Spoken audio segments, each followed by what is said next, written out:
ఏడబాక ఎందుకు ఏడుస్తున్నావు? మేము చేసిన పనికి మా ఫ్రెండ్ వాళ్ళ తమ్ముడు గుక్కలు పెట్టి ఏడ్చాడు.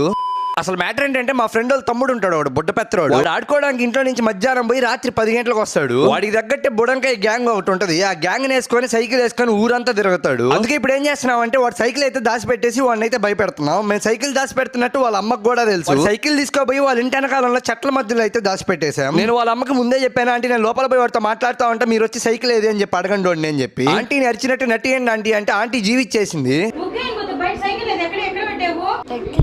తెచ్చావా సైకిల్? అసలుకి ఏది లేదు అక్కడ చూపిస్తురా. వాడికి నా మీద డౌట్, ఈడు వచ్చాడంటే ఏదో పెంట చేయడానికే వచ్చాడు మా ఇంటికి అని చెప్పి. సైకిల్ ఎక్కడ పెట్టావా?